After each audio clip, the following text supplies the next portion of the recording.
¿no? Igual que sucede con Batman y Iron Man. Es particular esto porque ellos tienen tecnología que solo ellos poseen y que nadie más puede tener. En el caso de Iron Man, eso incluso se convierte en verdad en el mismo drama del personaje. Iron Man, que tiene un traje robótico, ¿no? Ha inventado esto y se pasa la vida preocupándose porque nadie más tenga la misma tecnología que él para que no la pueda usar para el mal. Esa es su principal preocupación todo el tiempo. Entonces la preocupación del superhéroe es mantenerse único, ¿no? Es seguir siendo único. En ese sentido, Northrop Frye define también al momento de comentar los cómics de superhéroes, ¿no? Los define como héroes del romance, ¿no? de la categoría del romance, que son superiores en grado a los demás hombres y al propio medio ambiente, ¿no? Esto lo circunscribe dentro de todo un estudio de la literatura universal, donde encaja también a este nivel a los superhéroes, ¿no? Igualmente Umberto Eco, en su libro Apocalípticos e Integrados, tiene también un ensayo sobre Superman y dice que Superman es el héroe dotado con poderes superiores a los del hombre común, que es una constante de la imaginación popular, desde Hércules a Sigfrido, desde Orlando a Pantagruel y a Peter Pan, ¿no? Aquí tenemos, por ejemplo, a Hércules. Hércules también, como tal, es un personaje único, ¿no? Claro, Zeus tuvo varios hijos semihumanos, pero cada uno de ellos es único en sus habilidades, en su forma de ser, ¿no? Y no existe otro personaje igual a Hércules. De hecho, prácticamente todos los héroes de la mitología son también como tales presentados como únicos, como irreplicables, ¿no? Y no como parte de una multiplicidad. Entonces esto ya es un modelo arquetípico, podríamos decir, ¿no? Un modelo que es parte de la misma definición de héroe. Bueno, a partir del momento que se lo define como superior a lo común, el héroe se vuelve diferente y particular. Esto representa sin duda una imagen maximizada del individualismo que deriva desde el fondo del arquetipo del héroe como personaje sobrehumano y semidivino en las mitologías, ¿no? Entonces, desde la misma definición de héroe surge este hecho de que es único, ¿no? Ahora, ¿qué pasa con los héroes del shonen? Pasa esto, todo lo contrario. Porque lo que sucede aquí en el shonen, en el manga de acción, ¿no? es que si bien los héroes tienen poderes fantásticos, vistos de cerca no son superiores al hombre común de su mundo, como decía Eco, ¿no? No son superiores al hombre común. Existen muchísimos caballeros del Zodiaco, ¿no? Por algo en el título traducido son los caballeros y no un solo caballero, ¿no? En ese sentido el título traducido quizás es más preciso que el título original de Saint Seiya, con el nombre propio del protagonista. Sin embargo, se pierde entre la multiplicidad de personajes que comparten estos mismos poderes. Bueno, entonces el héroe es uno más de su especie y no solo como parte de su propio equipo. La especie es bastante amplia. Sus enemigos también son, ¿no? Incluso con mayor derecho, caballeros del Zodiaco. Los que en verdad representan los signos del Zodiaco son los oponentes de Seiya en esta historia, ¿no? Igualmente en Dragon Ball Z, Goku está rodeado por otros Saiyajines, ¿no? Otros personajes que vienen de su mismo planeta, que aprenden a hacer lo mismo y mejor que él. Su némesis Vegeta está presente durante toda la serie, a diferencia de los otros kryptonianos en Superman, que desaparecen rápidamente. Incluso su primer enemigo, Piccolo, ¿no? Que tiene poderes análogos a los suyos, que se explican finalmente también por su origen extraterrestre. O sea, Goku es extraterrestre y el primer enemigo de Goku, en verdad, también resulta ser extraterrestre, ¿no? Entonces hay más de uno, hay varios semejantes, ¿no? En el mundo de Naruto, un anime más reciente, ¿no? También lo mismo. Naruto tiene sus poderes por ser un ninja, pero prácticamente todo el mundo en la historia de Naruto es ninja. Hay infinidad de personajes con sus mismas características. Entonces aquí es más claro que el héroe no tiene a primera vista nada especial y su valor como individuo no está nunca dado a priori. Debe sobresalir por su carácter, por alguna forma ingeniosa o afortunada de emplear las habilidades que comparte con tantos más, De hecho, los héroes tienden a empezar siendo incluso figuras inferiores al hombre común en su mundo. Goku se ve disminuido frente a la experiencia de sus contrincantes. Los caballeros de bronce, como decía, son los héroes, ¿no? Los caballeros de bronce, por supuesto, son inferiores a los caballeros dorados, ¿no? O sea, viendo las jerarquías de bronce, plata y oro, los caballeros dorados de lejos son en jerarquía y en poder mucho mayor que ellos en un inicio, ¿no? Y Naruto también es solo un aprendiz, ¿no? Comienza siendo un niño, pero es en un mundo, se enfrenta a un mundo donde hay una guerra antigua entre grandes maestros ninja, ¿no? También aquí tenemos también los personajes de Bleach, ¿no? Que son todos definidos por ser dioses de la muerte o espíritus que median entre este mundo y el más allá, ¿no? Y el protagonista, que creo que en esta imagen ni siquiera aparece, ¿no? El protagonista entra en este mundo por accidente y es completamente y entonces está completamente perdido ante este universo al que se enfrenta, ¿no? Todos sus enemigos tienen mayor experiencia, son superiores a él en el uso de los mismos poderes que comparten. Esto plantea un punto de partida para una serie de... Pero esto, sin embargo, plantea una serie de perfeccionamientos y autosuperación del héroe, que a medida que avanza la historia empezará a sobresalir poco a poco para acabar siendo el mejor entre los suyos. Entonces es un proceso más bien en el cual se convierte en héroe, se convierte en superior, en un mundo, por supuesto, que resulta totalmente adverso a tal acción, a tal desarrollo, ¿no? También esto nos permite interpretar las antes mencionadas transformaciones, ¿no?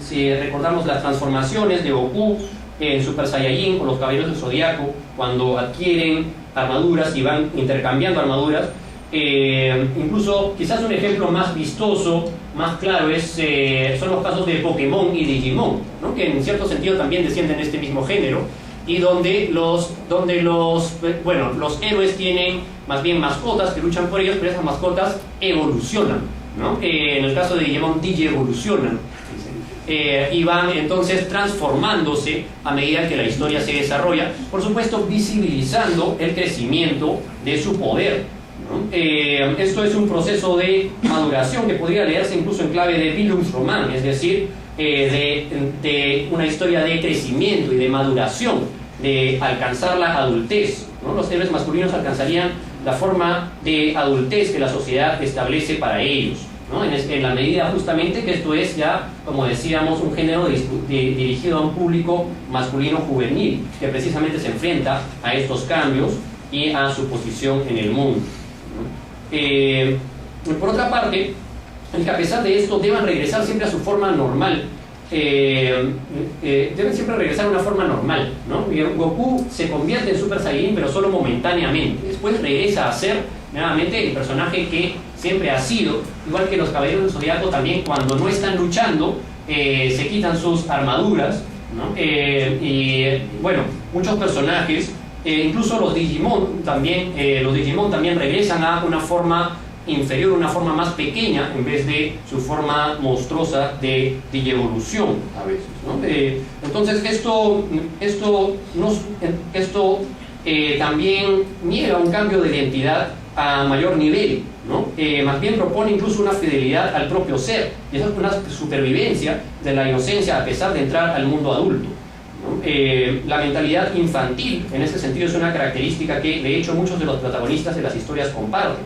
O sea, a pesar de madurar en cierto sentido, tampoco pierden la característica de ser niños. El proceso de maduración está relativizado en personajes como Goku, precisamente, que sigue teniendo una mentalidad infantil, ¿no? También Naruto, y sobre todo, también entre los recientes, uno de los más saltantes en ese sentido es Luffy de One Piece, ¿no? El personaje de Luffy es un personaje que adquiere muchos poderes, pero sigue siendo sumamente inocente, sumamente infantil, en ese sentido relativizando esta idea de el Bildungsroman y la maduración. Por otro lado, si volvemos sobre el hecho de que el héroe debe sobresalir entre muchos semejantes o mejores que él, y esto ya es una hipótesis más fuerte, ¿no? Podríamos decir en ese sentido que se trata de una competencia entre varios iguales, varios miembros de la misma especie, por supuesto, una competencia, por lo tanto, una competencia darwiniana por la supervivencia del más fuerte, ¿no? A fin de cuentas, Seiya lucha por rescatar a Saori, lo cual no siempre implica salvar el mundo. En ese sentido, quizás lo que buscan al luchar, ¿no? Entonces en los Caballeros del Zodiaco se busca rescatar a la encarnación de Atena, en Bleach en particular también, incluso se lleva esto al extremo, ¿no? Porque primero están luchando por rescatar a una de las amigas del protagonista, que es Rukia Kuchiki, y después más adelante se repite la misma historia cuando intentan salvar a otra de las amigas del protagonista, que es Orihime, ¿no? Entonces, en distintos puntos, siempre, por ejemplo, una forma recurrente de plantear esto es el rescate de la doncella, ¿no? Johan Huizinga, al estudiar las historias medievales, ¿no? Justamente dice que este motivo recurrente, bueno, es también arquetípico, en verdad, porque incluso existe en los mitos griegos, desde el mito de Andrómeda, ¿no? Que es rescatada también la doncella en peligro. Sin embargo, el rescatar a la doncella en peligro no implica siempre rescatarla, o sea, simbólicamente este rescate de la inocencia, de la virginidad, digamos, del absoluto femenino, en cierto sentido, bueno, del ideal femenino en la tradición, ¿no? Es en verdad una acción en la cual solamente se preserva la feminidad, se preserva la virginidad de la víctima para el propio héroe, ¿no? El héroe mismo, entonces, sí se ve en derecho de apropiarse por la fuerza del personaje femenino a rescatar, ¿no? Entonces, esto ya de entrada lo que hace es relativizar, ¿no? Si pensamos que lo que están intentando hacer en cierto sentido es solo rescatar, o ni siquiera rescatar, sino ganar al personaje femenino, a la doncella en peligro, para ellos mismos, aunque estén en verdad al mismo nivel, ganándola a través de la violencia, igual que sus oponentes, ¿no? Vemos nuevamente que los héroes a menudo solo luchan en gran medida por intereses personales, intereses propios, ¿no? En Saint Seiya se dice que, claro, Atena, Saori es la encarnación de la diosa Atena, pero la relación en ese sentido con la mitología griega es interesante, porque la mitología griega, recordemos, es esencialmente politeísta, y por lo tanto, bueno, Bruno Snell dice que el hombre homérico se siente libre ante su dios, al momento que explica que en Grecia el hombre se puede tanto oponer como ser favorecido por los dioses, ¿no? Recordemos en la Odisea lucha contra Poseidón, aunque sea favorecido por Atenea. Entonces podemos estar a favor de un dios y en contra de un dios. Finalmente no existe ahí el dios, sino solo mi dios o los otros dioses a los cuales me opongo, ¿no? Entonces incluso en otros casos, los intereses del héroe se encuentran siempre relativizados durante el combate, si es que no son personales por completo, ¿no? En muchos otros casos, como en One Piece o en Rurouni Kenshin, donde también hay un objetivo particular, sobre todo al inicio, que no es necesariamente un ideal universal. Incluso si hay un ideal universal, los enemigos también presentan discursos lo bastante fuertes como para que entonces el discurso del héroe acaba siendo solo una posición personal. Su posición es enteramente relativa y se liga más a la propia supervivencia que a cualquier ideal o interés social universal finalmente, ¿no? De hecho, el comportamiento darwiniano a nivel de los héroes también sugiere concebir estas reglas como mecánica de la sociedad. Un darwinismo social, quizá una metáfora bastante acertada del capitalismo, incluso del capitalismo avanzado en el cual vivimos, en una situación posmoderna en la cual ya no existe una única realidad. Analistas desde Marx hasta David Harvey comentan cómo la competencia esencial al capitalismo mantiene desunidos a los miembros de una clase en contra de su necesidad de asociarse para defender sus intereses comunes. De la misma manera, el héroe del shonen reconoce a menudo que aquellos contra los que lucha son sus semejantes, a veces sus familiares o amigos, y debe resolver el dilema de desenfrentarlos. La competencia feroz, a menudo desleal, es la parte más dura del capitalismo, representada por el género de forma bastante cruda incluso.